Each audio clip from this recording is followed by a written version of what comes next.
नमस्कार, मैं रंजना शुक्ला। आप देख रहे हैं सत्य केसरी न्यूज और आज की कुछ खास खबरों के साथ आगे बढ़ते हैं।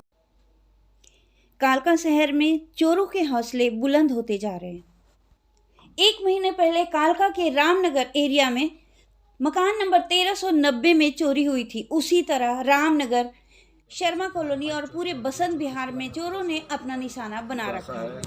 बेरोजगारी बहुत है, लोगों के पास काम नहीं है, लोगों के पास व्यापार नहीं है और चोरों की भरमार हो गई है। 23 नवंबर को रामनगर में चोरी हुई। दिन दहाड़े ताले तोड़े गए संदीप दुग्गल जी के घर से।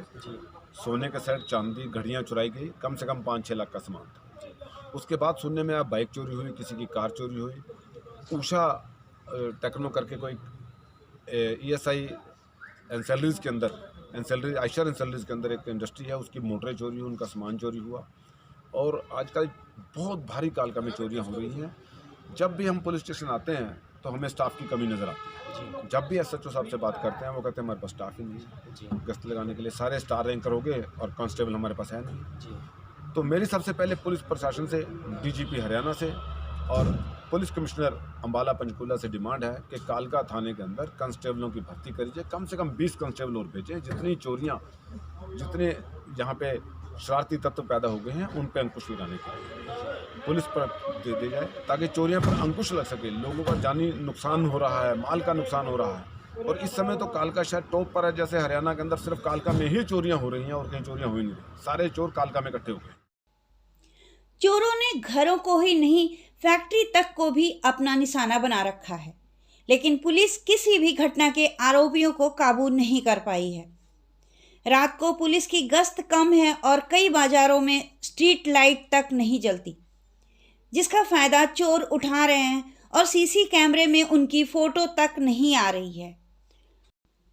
इस सिलसिले में कालका के SHO से बात की गई। उनका कहना है कि शहर में गश्त और बढ़ा दी गई है। रात के समय पुलिस गश्त बढ़ा दी गई है ताकि किसी प्रकार की आपराधिक वारदात को कोई अंजाम ना दे सके और चोरी के वारदातों के आरोपितों की तलाश की जा रही है और जल्द ही उन्हें काबू कर लिया जाएगा। तो मैं आप लोगों से भी और आम पब्लिक से भी ये थोड़ी सी एक सहयोग चाहूँगा उनका कि जो भी उनके यहाँ टेनेंट्स रह रहे हैं, जो किराएदार रह रहे हैं, उनकी एक तो वेरिफिकेशन करवाएंगे सबसे पहले।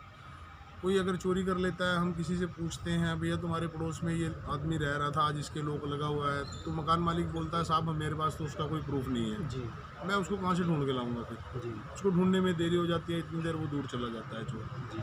फिर मैं एक रिक्वेस्ट और करूँगा कि मार्केट में जो मेन शॉप्स हैं या गली चौराहे ऐसी जगह हैं, स्कूल हैं, गवर्नमेंट इंस्टीट्यूट्स हैं जी, वहाँ पे ज़्यादा से ज़्यादा कैमरे लगे हों ताकि हम क्राइम को जल्दी से जल्दी डिटेक्ट कर सकें जी।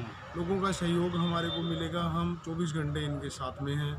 बाकी जल्दी से जल्दी जो 1-2 हमारी चोरियाँ रह रही हैं उसको भी जल्दी से जल्दी हम ट्रेस कर देंगे। लगभग सर इस समय जो साल गया है 2022, कितनी चोरियाँ हुई है, कितने जो है मुलजिम पकड़े गए हैं? 2-3 एक चोरी ऐसी हैं जिसमें अभी कोई नहीं पकड़ा गया है, अदरवाइज तकरीबन हमारी सारी चोरियाँ ट्रेस आउट है जी।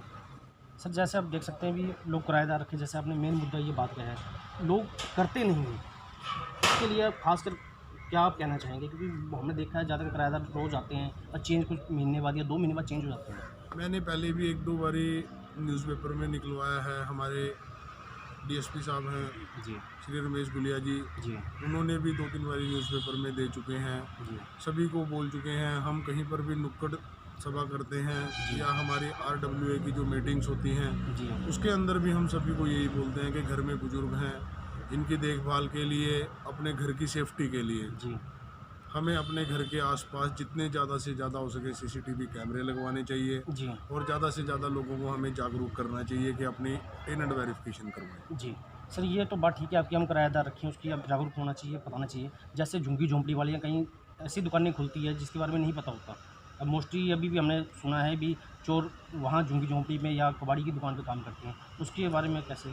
काम तो कर ही रहे हैं ना, चाहे वो करियाने की दुकान पे कर रहे हैं, चाहे वो किसी मंदिर में काम कर रहे हैं, चाहे वो कबाड़ी की दुकान पे काम कर रहे हैं, चाहे वो पंप पे काम कर रहे हैं। ये चीज़ तो मैं सभी के लिए बोल रहा हूँ जी कि वेरिफिकेशन तो करवाओ जिसके पास वो काम कर रहे हैं। ऐसा तो है नहीं कि हमारी न्यूज़पेपर में निकलवाया है। हमारे डीएसपी साहब हैं जी श्री रमेश गुलिया जी, जी उन्होंने भी 2-3 बारी न्यूज़पेपर में दे चुके हैं, जी सभी को बोल चुके हैं। हम कहीं पर भी नुक्कड़ सभा करते हैं या हमारी RWA की जो मीटिंग्स होती हैं जी उसके अंदर भी हम सभी को यही बोलते हैं कि घर में बुजुर्ग हैं, इनकी देखभाल के लिए, अपने घर की सेफ्टी के लिए जी हमें अपने घर के आसपास जितने ज़्यादा से ज़्यादा हो सके CCTV कैमरे लगवाने चाहिए जी और ज़्यादा से ज़्यादा लोगों को हमें जागरूक करना चाहिए कि अपनी टेनेंट वेरिफिकेशन करवाएं। जी।